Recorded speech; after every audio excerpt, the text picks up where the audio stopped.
اللہ تعالیٰ کی زمین سے نکل جاؤ اگر نکل سکتے ہو تو۔ اگر تمہیں اس کتاب میں کوئی شک ہے تو تم اس جیسی کوئی اور ایک ہی صورت بنا لاؤ۔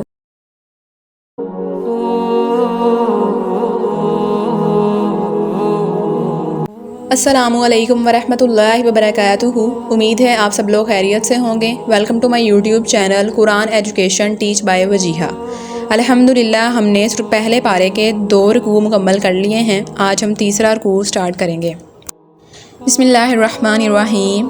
یا ایھا الناس، اے انسانوں، اعبدوا، عبادت کرو، ربکم، اپنے رب کی، الذی، جس نے، خلقکم، پیدا کیا تم کو، والذین، اور ان کو جو بھی، من قبلکم، تم سے پہلے، لعلکم، تاکہ تم تتقون، بچ جاؤ۔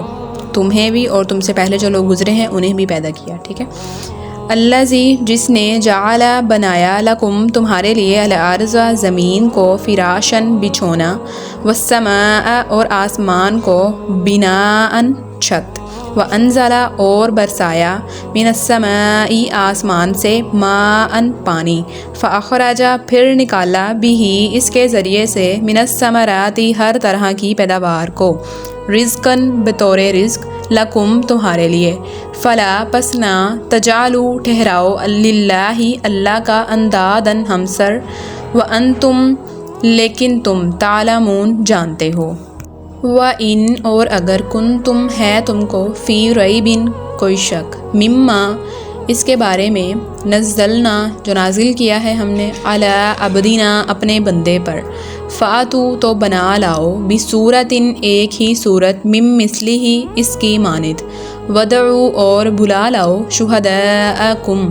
اپنے سب ہم ساتھیوں کو، من دون اللہ، اللہ کے سوا، ان، اگر، کنتم، ہو تم، صادقین، سچے، فإن، لیکن اگر، لم تفعلوا، تم ایسا نہ کر سکو، ولن، اور ہرگز نہ، تفعلوا، کر سکو گے، فاتقوا، تو ڈرو، النار، اس آگ سے، التی، جس کا، وقودھا، ایندھن ہے، الناس، انسان، والحجارۃ، اور پتھر، اعدت، جو تیار کی گئی ہے، للکافرین، منکرین حق کے لیے۔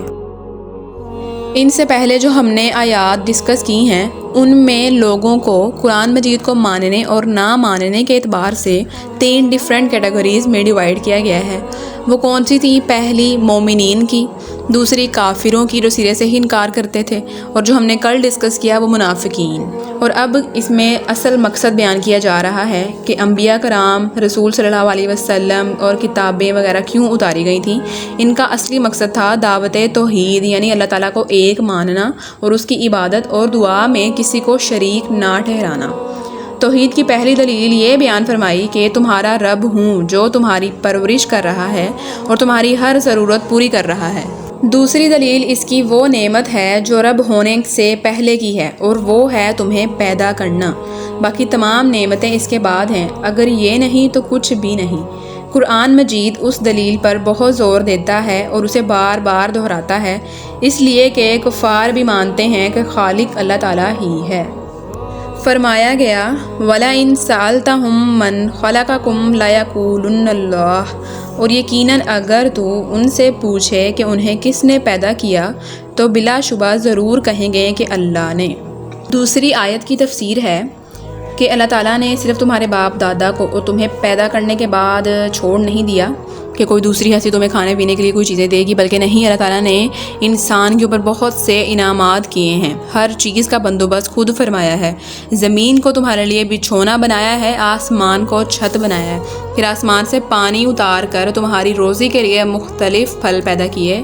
جب تم یہ سب کچھ جانتے ہو تو لازم ہے کہ اللہ کے لیے کسی قسم کی شریک نہ بناؤ، یا پھر اس کی زمین سے نکل جاؤ اور کسی داتا یا دستگیری کی بنائی ہوئی زمین کے اوپر اس کے بنائے ہوئے آسمان کے نیچے رہو اور اسی کا پیدا کیا ہوا رزق کھاؤ۔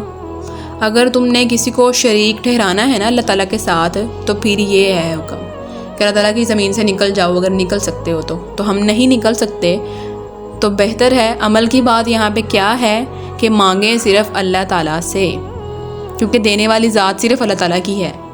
جو نیکسٹ آیت ہے، وَإِن كُنتُمْ فِي رَيْبٍ مِّمَّا نَزَّلْنَا عَلَىٰ عَبْدِنَا فَأْتُوا بِسُورَةٍ مِّن مِّثْلِهِ، یعنی اگر تمہیں اس کتاب میں کوئی شک ہے تو تم اس جیسی کوئی اور ایک ہی صورت بنا لاؤ۔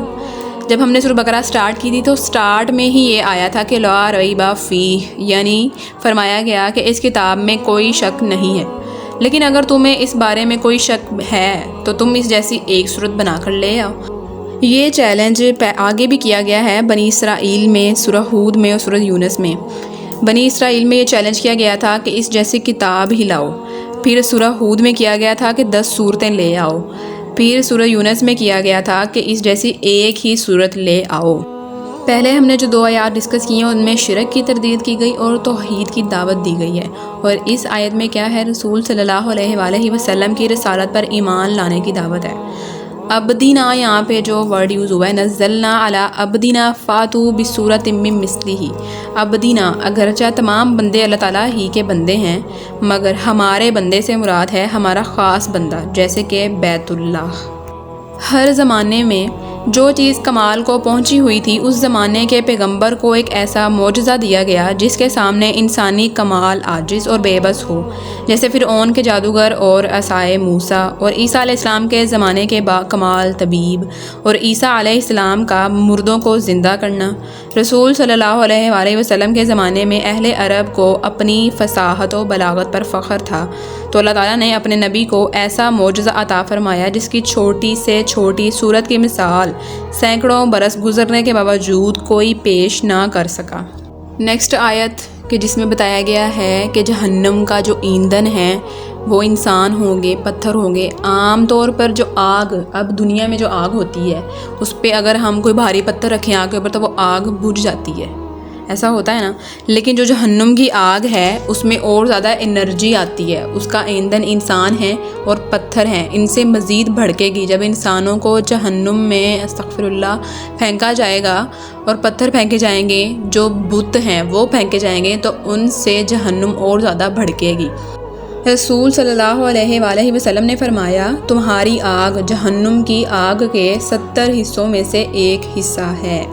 جہاں پر یہ بات کی گئی ہے کہ انسان اور جو پتھر ہیں یہ ایندھن ہے جہنم کا، تو اس کے بعد ہی یہ آیا ہے اعدت للکافرین، یعنی کہ تیار کیا گیا ہے جہنم کو کن کے لیے؟ منکرین حق کے لیے، کافروں کے لیے۔ اس سے معلوم ہوا کہ جہنم اصل میں کافروں کے لیے بنائی گئی ہے۔ کوئی مومن اس میں جائے گا تو کفر کے کسی کام کے ارتکاب کی وجہ سے ہی جائے گا، اگرچہ ہمیشہ اس میں نہیں رہے گا۔ یہ تھا ہمارا آج کا لیکچر۔ اگر کوئی کوسچن ہو تو کمنٹ لازمی کریں۔ میری ویڈیو آپ کو کیسی لگی اس کے لیے بھی کمنٹ کریں۔ اگر اچھی لگی ہو تو اس کو لائک کریں، شیئر کریں اور سبسکرائب کریں۔ اگر آپ کو میرا کنٹینٹ اچھا لگ رہا ہے تو اسے پلیز اپنے کانٹیکٹس میں شیئر کریں۔